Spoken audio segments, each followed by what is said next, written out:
요한복음 20장 19절부터 23절까지 말씀인데요. 못 찾으신 분들은 앞에 보셔도 좋을 것 같습니다.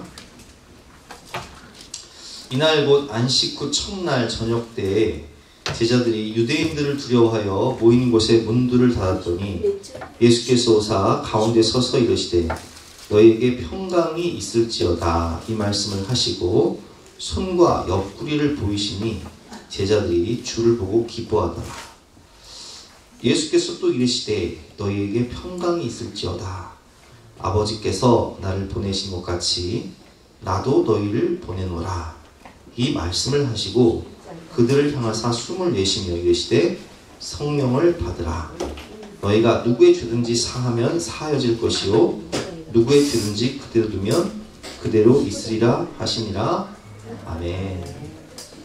자, 오늘 말씀의 제목은 두려워하지 말고 평안하라 라는 제목으로 본 말씀에 대해서 함께 은혜를 나누도록 하겠습니다. 우리 옆에 계신 분들과 인사할 때 이렇게 인사했으면 좋겠습니다.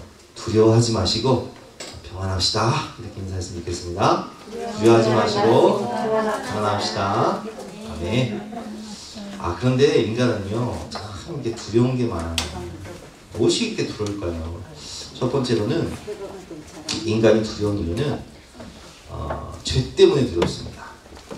죄를 지으면요 두려운 거예요. 성경을 봐도 아담이 선악과를 따먹고 범죄하고 타락하여서 하나님이 에덴 동산을 거니시니까 숨잖아요. 그래서 하나님께서 부르세요. 아담아 내가 어디 있느냐. 내가 두려워하여 숨었나이다. 창세기 3장 9절부터 10절까지 말씀이죠. 여호와 하나님이 아담을 부르시며 그에게 이르시되 내가 어디 있느냐. 이르되 내가 동산에서 하나님의 소리를 듣고 내가 벗었으므로 두려워하여 숨었나이다. 아멘. 사람이요 죄를 지으면 두려운 거예요. 우리가 요즘에 그 뉴스를 보니까 10대들이요 몸캠 피싱을 그렇게 많이 당한대요. 이게 조직적으로 젊은 아이들한테 접근을 해서 게임을 하면서 이렇게 자기의 그 비밀을 이렇게 이야기해주고 자기의 신체도 보여주면서 자기의 이제 막 나치 사진을 보내는 거예요. 나도 보냈으니까 너도 보내라 해서 이렇게 그 사진을 보내면 그 사진을 가지고 협박을 해요. 돈을 뭐 얼마 내놔라. 안 내놓으면 이 사진을 인터넷에 올리겠다 해가지고 이 사건 때문에 우리나라도요 참 많은 젊은이들이 시달리다가 자살을 해버립니다. 너무 망신스러우니까. 그리고 얼마 전에는 이 미성년자 애들이 이제 조직적으로 남자들이 그 어플을 이용해서 성매매를 하잖아요. 그러면 미성년자인 여자친구를 데리고 유인을 하는 거예요. 그 남자를. 그래서 그 남자를 유인해가지고 모텔에 들어가면 이제 집단적으로 가서 구타를 하고 그 사람이 가지고 있는 돈을 다 뺏고 그리고 협박을 해서 돈 찾아오게 하고 하는데도 신고를 못해요. 왜 신고를 못하냐? 왜냐면 자기가 미성년자 아이들 청소년과 성매매를 하려고 하는 그 죄가 있기 때문에 그 죄가 드러날까봐 신고를 못하는 거예요. 그래서 얼마 전에도 우리나라에서 실제로 있었던 사건이죠. 그 이제 막 어떤 남자가 막 모텔에서 막 두들겨 맞는 거예요. 그래서 뭐 사람들이 신고를 했는데 알고 보니까 그런 사건이었던 거예요. 맞은 사람은 신고를 못 하거든요. 왜? 죄가 있으니까. 그걸 알고 이용하는 거예요. 여러분 사람이 죄를 저지르면요 두려운 거예요. 아담아 내가 어디 있느냐. 내가 벗었으므로 두려워하여 숨었나이다. 우리나라의 모 연예인 같은 경우는 참 잘 나가는 가수였는데 이 남자친구를 사귀었는데 남자친구가 동영상을 찍은 거예요. 자기와 이제 나쁜 관계하는 동영상을 찍어서 세상에 그걸 인터넷에 유포해버렸네. 이게 무슨 망신이에요. 그래서 대중들한테 이제 그 악성 댓글로 막 시달리다가 스스로 목숨을 끊었어요. 여러분 사람이 왜 두려워합니까? 뭐 때문에? 죄 때문에. 죄 지으면 두려운 거예요. 저도 여러 번 말씀드렸지만 어렸을 때 제가 초등학교 1학년 때인가 참 문방구에서 500원짜리 그 당시 500원짜리 장난감이 굉장히 참 비싼 거예요. 왜냐면 짜장면이 500원 할 때니까 500원짜리 게임기가 있어요. 이렇게 톡 치면 그 구석구석 하는 거 잊지도 않아 내가 그거. 근데 그 게임기를요 몰래 훔쳐왔는데 가슴이 콩닥콩닥콩닥콩닥콩닥. 내가 그 문방구 앞을 지나갔을까요? 못 지나갔을까요? 응? 그거 없이 나부터 돌아다녔어. 들킨 것도 아니요. 들킨 것도 아닌데 무서워서 범죄하여 두려워하여 숨었나이다. 여러분 사람이요 죄를 지면 두려운 거예요. 근데 문제가 뭔지 아세요? 저와 여러분은 다 죄인으로 태어나서 죄가 너무 많아. 그게 두려운 거야. 죄가 드러날까 봐. 나 어렸을 때 우리 아버지가 공장을 하셔가지고 수고만 한 날에는요 막 지갑이 투투매 막 10,000원짜리 1,000원짜리 얼마나 많은지. 그러면 거기서 1,000원짜리 한두 장 빼도 모르잖아요.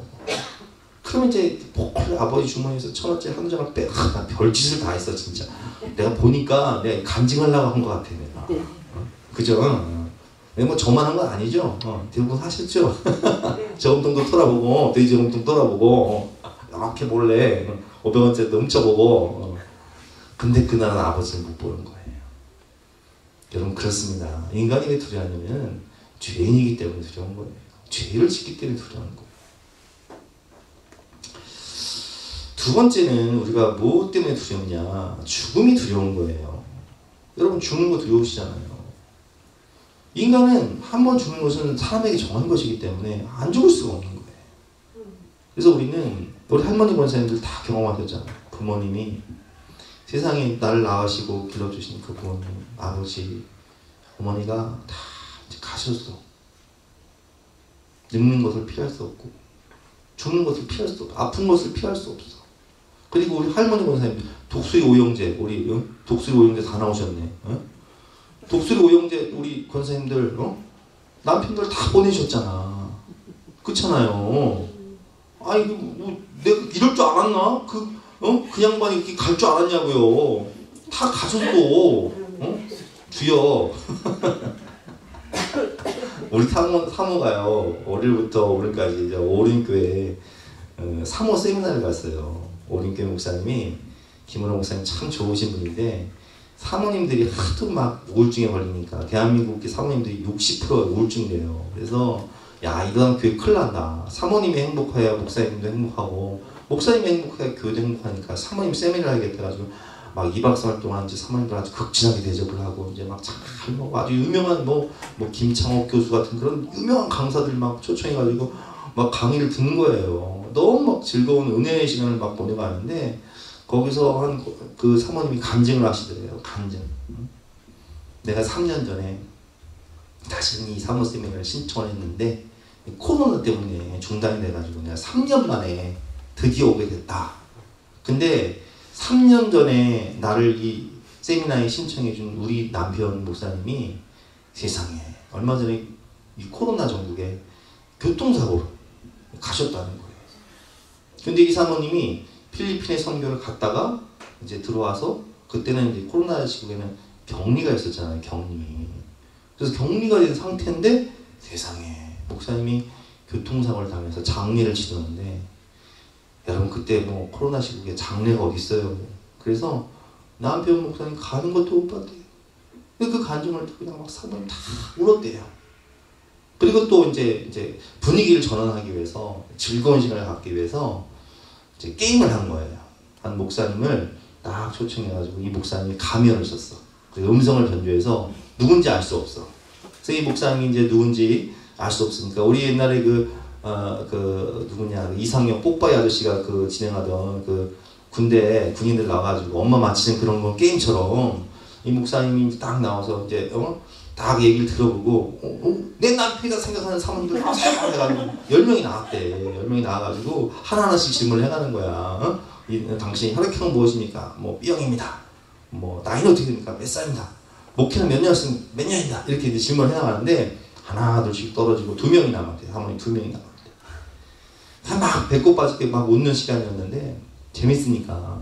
근데 마지막 질문이 뭐였냐면 이 사회자가 목사님한테 이런 질문을 했대요. 당신의 인생에 있어서 가장 추웠던 때는 언제입니까? 근데 그때 목사님이 그런 얘기를 하시대. 내가 실수로 교통사고를 내서, 오래된 얘기죠. 오래된 얘기야. 4살 된 딸을 천국에 보냈다. 근데 그 얘기를 듣는데 또 이제 사모님들이 다 울어버리는 거야. 다 울어버려. 아니 사모 쌤이랑 은혜 받으러 갔다가 내가 그 얘기 듣고 야 너 그럼 울다만 왔냐? 근데 여러분 제가 이런 말씀을 드리냐, 우리는요 다 부모님이 가시는 걸 봐야 되고, 또 우리 독수리 오영재 우리 권사님들처럼 다 남편 아내가 가는 걸 봐야 되고, 또 우리는 다 가족을 보내야 될 뿐만 아니라 결국엔 누가 또 가야 돼요? 한 많은 이 세상 나도 가야 돼. 나도 가. 그래서 우리는 두려운 거예요. 뭐가 두려워요? 우리가 건강검진이라도 받으면, 아이고 뭐 병원 가서 검사 받고 와가지고 건강검진이라도 받고 오면, 아이고 혹시라도 내가 암 걸린 거 아닌가, 혹은 막 이게 진짜 죽을 병 걸린 거 아닌가. 두려워요, 안 두려워요? 두렵잖아요. 그래서 여러분들 그 보험도 들으시고, 적금도 부으시고 돈도 모아놓는 거 아니에요? 그렇잖아요. 죽는 게 두렵다고요. 아픈 게 두려워. 아주 사고 당하는 것도 두렵고, 아픈 것도 두렵고, 제일 두려운 거는 죽는 게 두려운 거야. 그래서 인간은요, 참 우리가 왜 이렇게 열심히 하냐고요. 굶어 죽을까봐, 돈 없어 죽을까봐 그게 열심히 하는 거예요. 세 번째로 우리가 뭐가 두렵냐? 심판이 두려운 거예요. 재판을 한다고 생각해 보세요, 여러분. 우리가 히브리서 9장 27절 말씀을 보면, 한 번 죽는 것은 사람에게 정해진 것이요 그 후에는 심판이 있으리니. 세상 심판은요, 변호사 잘 쓰면 돼. 뭐 김앤장 같은 변호사 막 대형 물품 쓰면, 돈만 있으면 이길 수 있어요. 증거 감추면 이길 수 있다고요. 그런데 하나님 앞에서의 심판은 이게 도무지 감출 수가 없어요. 왜냐면 요한계시록을 보면 우리가 태어나서 죽을 때까지 행위를 기록한 책이 펼쳐지고, 와, 큰일 났어. 하나님이 CCTV를 다 찍어 놓으셨는데 우리가 태어나서 죽을 때까지 그 모든 행위를 기록한 책이 다 펼쳐져. 그리고 로마서를 말씀 보니까 우리가 남을 정죄하지 말아야 될 이유가 뭐냐? 우리가 하나님의 심판대 앞에 서면 스스로 직구한다는 거예요.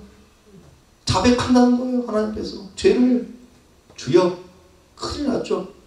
그러니 이 심판을 누가 견딜 수 있냔 말이에요. 큰일 난 거예요, 저와 여러분은. 그래서 우린 두려운 거예요. 왜냐면 여러분, 이 중범죄자가 재판을 받는데 이 사람이 아주 진짜 죽을 죄를 저질렀어. 근데 이 증거가 낱낱이 다 드러나고 증인들이 줄을 섰어. 그래서 사실로 다 드러났어요. 그 사형을 피할 수가 없어. 얼마나 여러분 판결을 앞두고 두렵겠습니까? 마찬가지인 거예요. 하나님의 심판대 앞에서 하나님이 딱 심판하실 때, 넌 죄 때문에 지옥 하면, 세상에 그 지옥은 영원히 고통을 당하는데 그 꺼지지 않는 불 가운데 구더기도 죽지 않는 곳이 지옥이잖아요. 그럼 심판이 두려워 안 두려워요? 두려운 거예요, 이게. 그래서 인간이 무엇이 두렵냐? 첫 번째, 무엇이 두렵다고요? 죄가 두렵다. 죄짐은 두렵다. 두려워 숨는다. 두 번째, 무엇이 두렵다고요? 죽는 것이 두렵다. 가족이 죽는 것도 두렵고, 이별하는 것도 두렵고, 아픈 것도 두렵고, 고통당하는 것도 두렵고. 그리고 마지막으로 뭐가 두렵다고요? 심판이 두렵다. 한 번 죽는 것은 사람에게 정한 것이요 그 후에는 심판이 있으리니. 그래서 오늘 본 말씀 보면요, 제자들이 두려워해요. 왜 두렵습니까? 19절 말씀에 보니까 이날 곧 안식 후 첫날 저녁 때에 제자들이 유대인들을 두려워하여 모인 곳에 문들을 닫았더니. 죽는 게 두려운 거예요. 심판 두려운 거예요. 죄가 두려운 거예요. 죽는 것이 무서워. 예수님도 죽인 유대인들이 우리도 죽일까봐 두려워서 문을 닫고 있는 거. 우리 코로나 때 사람들이 밖에 나오질 않아. 우리 교회는 안 그랬는데 다른 교인들은 막 예배를 드리자고 하면 텅텅 비었어요, 교회가. 왜 그래요? 코로나 걸릴까봐, 죽을까봐. 두려운 거예요. 근데 예수께서 오사 가운데 서서 이르시되 너희에게 평강이 있을지어다 이렇게 말씀하세요. 할렐루야. 와, 이 평강은 어떤 평강이에요? 두려움을 이기는 평강. 그러니까 이 평강이 뭘 의미합니까? 21절 말씀 보니까 20절과 20절 말씀, 이 말씀을 하시고 손과 옆구리를 보이시니 제자들이 주를 보고 기뻐하더라. 예수께서 또 이르시되 너희에게 평강이 있을지어다. 아버지께서 나를 보내신 것 같이 나도 너희를 보내노라. 이렇게 말씀하세요. 여러분, 이 말씀은 무슨 의미냐면 하나님이 예수님을 통해서 우리의 모든 이 두려움의 문제를 해결하셨다는 거예요. 첫 번째 무슨 문제였어요? 죄의 문제. 우리는 죄졌기 때문에 두렵잖아요. 근데 이 죄의 문제를 해결할 수가 없거든요. 근데 이 죄의 문제를 누가 해결하셨어요? 예수님이 십자가에서 다 해결하셨어. 그래서 예수님은 보라 세상 죄를 지고 가는 하나님의 어린 양이로다. 응? 그가 찔림은 우리의 허물 때문이요, 그가 상함은 우리의 죄악 때문이라. 그가 징계를 받음으로 우리가 평화를 누리고 그가 채찍에 맞음으로 우리가 남을 입었도다. 우리는 다 땅같아서 그릇행하여 제 길로 놀아났거늘 여호와께서는 우리 무리의 죄악을 그에게 다 담당시키셨도다. 할렐루야. 우리 죄 때문에 예수님께서 십자가에서 그 모든 죄짐을 지시고 죄값을 다 담당하시고 죽으셨어요. 그래서 무슨 문제를 해결하셨다고요? 죄의 문제를 해결하셨어요. 그리고 두 번째 무슨 문제예요? 두 번째 뭐가 두렵다고 그랬어요? 죽음이 두렵다고 그랬어요. 죽는 게 무서워. 왜 죽음이었습니까? 아담이 범죄하고 타락해서 이제 이 선악과를 먹는 날에는 네가 반드시 죽으리라 하나님 말씀하셨는데 그걸 먹어버렸잖아요. 그래서 영적 죽음이 성령이 떠나가고 육적 죽음, 너는 흙이니 흙으로 돌아갈지니라. 세 번째 영원한 죽음, 지옥 형벌이 왔단 말이에요. 삼종적 죽음이 왔단 말이에요. 근데 이 죽음의 문제를 누가 해결하셨냐고요? 예수님이 십자가에서 죽으셨을 뿐만 아니라 우리를 다 담당하시고 죽으셨다가 3일 만에 이 죄와 사망 권세를 깨뜨리시고 부활하셨어요. 그 부활하신 주님이 뭐라고 말씀하시냐? 내가 죄와 사망의 권세 이겼어. 내가 부활하는 것 같이 너희도 부활할 거니까 두려워하지 마. 그리고 뭐라고 말씀하세요? 너희에게 평강이 있을지어다. 이 평강은 이제는 예수를 믿는 성도들에게는 사망이 아무런 왕노릇 하지 못한다는 거예요.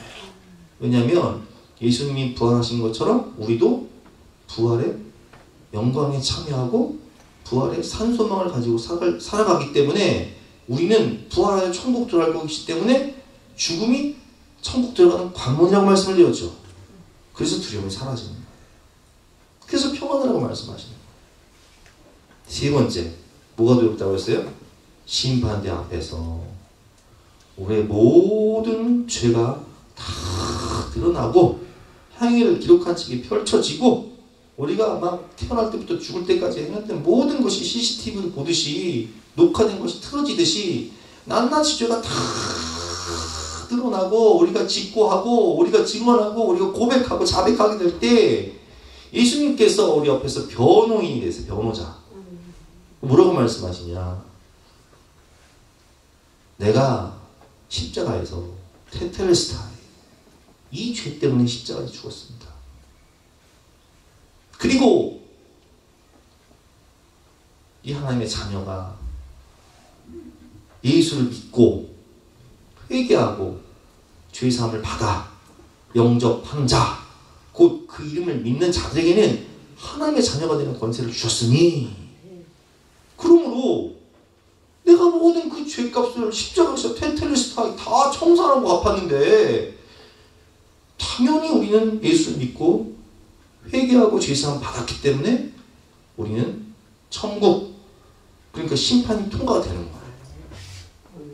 그래서 주님께서 이 세 가지 문제를 해결하셨기 때문에 너에게 평강이 있을지어다 이렇게 말씀하시는 거예요. 한번 읽어볼까요? 내가 십자가에서 너의 모든 죄와 사망과 심판의 문제를 해결하고 다시 살아났다. 너의 죄의 문제, 내가 십자가에서 너의 죄 때문에 십자가에서 못 박히고 창에 찔리고 가시밀도가 쓰고 내가 생명으로 갚아버렸다. 너의 죽음의 문제, 내가 3일 만에 죄와 사망 권세를 이기고 부활함으로 나는 부활이요 생명이니 나를 믿는 자는 죽어도 살겠고 무릇 살아서 나를 믿는 자는 영원히 죽지 아니하니 이것을 내가 믿냐. 그래서 이게 삼중적 생명, 응? 영적 생명인 성령을 주셨고 육적 생명인 부활을 주셨고 영원한 생명인 천국을 주셨다는 거예요. 마지막으로 심판의 문제, 텔텔레스타이. 내가 너의 모든 죄값을 다 청산하고 너 때문에 죽었기 때문에 심판 때 앞에서 우리는 예수님을 믿고 얘기하고 죄사함 받았기 때문에 너는 천국 이것이라는 거예요. 그래서 우리는 두려워하지 말아야 돼요. 죄와 사망 권세를 두려워하지 말고 그리고 심판을 두려워하지 말아야 돼요. 주님이 내 편에 서서 온 세상 날 버려도 주 예수 안 버려 끝까지 나를 돌아보시는데 죽는 순간에도 나와 함께 하시고 그리고 심판대 앞에서도 나와 함께 하시고 그리고 영원한 천국에도 함께 하실 그 주님이 내 옆에 올지어다 세상 끝날까지 내가 너희와 항상 함께 있으리라 말씀하셨기 때문에 우리는 두려워하지 말아야 합니다. 우리 마지막으로 말씀을 보니까 주님께서는 이 제자들에게 또 이렇게 말씀하세요. 자, 너희는 두려워하지 말고 평안하고 그리고 성령을 받고 이제는 복음을 전하며 아직 구원받지 못하여 죄와 사망 권세에 매여 심판대 앞에서 벌벌 떨며 두려워하고 있는 그 영혼들에게 이 천국 복음을 전하여 그들 또한 죄의 사함을 받고 천국 백성이 될 수 있도록 복음을 전해라 이렇게 말씀하세요. 이 말씀을 하시고 그들을 향하사 숨을 내쉬며 이르시되 성령을 받으라. 성령의 능력 받아서 너희가 누구의 죄든지 사하면 사해질 것이요 누구의 죄든지 그대로 두면 그대로 있으리라 하시니라. 이게 무슨 말씀이에요? 우리가 복음 전해서 그들이 회개하고 죄사함 받으면 그들은 천국 백성 된다는 것이고요. 우리가 복음 전하지 않으면 그들은 천국 갈 길이 없는 거예요. 전하지 않는 자가 복음을 전하지 않으니 누가 어떻게 복음을 듣고 천국 가고 구원을 받아요. 전하는 자가 있어야 천국 가는 회개하고 제사함 받고 천국 가는 거죠. 그 말씀 하시는 거예요. 여러분 그렇습니다. 우리는 두려움에서 자유해야 합니다. 살아계신 주 나의 참된 소망 두려움이 사라지네 걱정 근심 전혀 없네. 주님이 죄의 문제를 해결하시고 사망의 문제를 해결하시고 심판의 문제를 해결하셨다는 거예요. 찬송가를 보면요 내 평생에 가는 길이라는 찬송이 있습니다. 내 평생에 가는 길 순탄하여 413장인데요. 한번 찾아보세요. 가사를 413장 가사를 한번 찾아보세요. 내 평생에 가는 길 순탄하여 늘 잔잔한 강 같든지 큰 풍파로 부석거렸든지 나의 영혼은 늘 평안하다. 내 영혼 내 영혼 내 영혼 내 영혼 평안. 그냥 앞에 보세요. 찾다가 시간 다 가니까 찾다가 아주 그냥 세월 다 가니까 앞에 보세요. 내 그럴 줄 알고 내가 다 찾아놨다. 권사님들은 성경 찾을 생각을 허덜덜덜 막 아주 그냥 그러다 예배 끝나 아주 안 보시는 거예요. 앞에 보시면 됩니다. 이 찬양은 누가 썼냐면은 이 찬양을 쓴 사람은요 스페어드라는 사람이에요. 미국 사람인데 아니 이제 찾지 마시니까 뭐 시간 다 안 되니까 아주 그냥 그렇게 말씀 안 들으셔. 아주 그냥 내가 그냥 못 살아 내가 아주 그냥 내가 잘 들으세요 이제. 이 양반이 미국 양반인데 이 무디 목사님과 동역을 하던 분이에요. 미국에 정말 대각수 운동을 일으켰던 무디 목사님과 동역하던 변호사였고 큰 사업가였는데 시카고에서 대화재가 일어나요. 그래서 그 당시에는 이제 건물들이 다 목조 건물이에요. 그래서 우리가 이번에 그 강릉 상불 보셨잖아요. 막 강풍이 부니까 목조 건물은 그 강풍에 막 불 한 번 붙으니까 확 타버리는 거예요, 그냥. 세상에 웬일입니까? 그래서 이 무디 목사님이 목회하던 큰 대형 교회들 다 타버리고 또 이분의 사업집도 막 집도 다 타버린 거예요. 여러분 생각해 보세요. 평생을 막 열심히 일을 해가지고 집도 사고 또 공장도 사고 했는데 물론 이 양반이 변호사니까 뭐 공장은 없었겠지만 하여튼 장사하는 분들 사업하는 분들은 공장도 사고 상품도 샀을 거 아니에요. 싹 다 타버린 거예요. 얼마나 속이 상해요. 그러니까 이제 마음을 좀 회복하기 위해서 유럽으로 가족여행을 가기 위해서 배 끄는 거야. 근데 갑자기 일이 생겨서 부인하고 네 자녀만 큰 타이타닉 같은 그 유람선 있잖아요. 그 유람선을 태워 보냈는데 세상에 아내로부터 전보가 왔어요. 얼마나 대서양에서 미국에서 유럽으로 가는 바다가 대서양인데 그 배가 충돌을 해서 자녀와 함께 물에 빠져서 다 죽을 뻔했는데 나만 간신히 구조가 됐다. 근데 내 자녀는 다 천국 갔다. 기가 막히잖아요. 그래서 아내를 만나기 위해서 이제 대서양을 지나서 영국 가는 그 배를 타고 가는데 그 배의 선장이 얘기하는 거예요. 이 바다가 바로 당신의 딸들이 잠들어 있는 바다라. 그 바다에서 하나님께 기도하면서 하나님, 세상이 이럴 수 있습니까? 내가 주님을 위해서 평생을 헌신하고 충성하고 교회를 위해서 애를 쓰고 내가 내 인생을 다 바쳐서 주님께 헌신했는데 내 사업체 다 걷어가시고 물질 다 걷어가시고 욕처럼 자녀까지 다 걷어가시고 하나님 이럴 수 있습니까? 마치 야곱이 압록강가에서 기도하듯이 막 기도를 하는데 하늘의 별을 보는데 반짝반짝 빛나는 별 가운데 하나님이 이 스페어드라는 사람에게 하나의 시를 주는 거예요. 그 시가 뭐냐? 오늘 이 413장 가사예요. 내 평생에 가는 길 순탄하여 늘 잔잔한 강 같든지 큰 풍파로 무섭고 어렵든지 나의 영혼은 늘 편하다. 생각해 보니까 하나님께서 우리 사랑하는 자녀들 다 천국으로 인도하시고 구원받게 하셨고 또 아내와 나도 이 세상 마치고 머지않아 그 천국에 갈 것이고 나는 죄의 문제를 해결했고 물론 거기는 없습니다. 그런 얘기가 이제 설교의 이제 전목에서 말씀드린 거예요. 나는 죄의 문제를 해결했고 나는 사망의 문제를 해결했고 나는 심판의 문제를 해결했으니 참된 평안, 확증된 평안, 하나님이 주시는 이 영원한 승리, 영생의 기쁨이 내게 있으니 큰 풍파로 무섭고 어렵든지 나의 영혼은 늘 평안하다. 내 영혼 평안해. 내 영혼 평안해. 내 영혼은 평안해. 저마귀는 우리를 삼키려고 입 벌리고 달려와도 주 예수는 우리의 대장되니 끝내 싸워서 이기리라. 내 영혼 평안해. 내 영혼 평안해. 내 지은 죄 주홍빛 같더라도 주 예수께 다 아뢰면 그 십자가 피로서 다 씻으사 흰 눈보다도 정말이라. 죄의 문제가 나오잖아요, 여러분. 주님이 다 해결하셨다는 거예요, 그 보혈로. 그래서 우리가 이 시간 함께 찬양하고 기도할 때 주여 주님이 내게 참된 평안을 주셨사오니 더 이상 죄와 사망과 심판 문제 때문에 두려워하지 말고 주님과 함께 참된 평안을 누리게 하여 주시옵소서. 우리 함께 찬양하고 기도할 시간 갖도록 하겠습니다.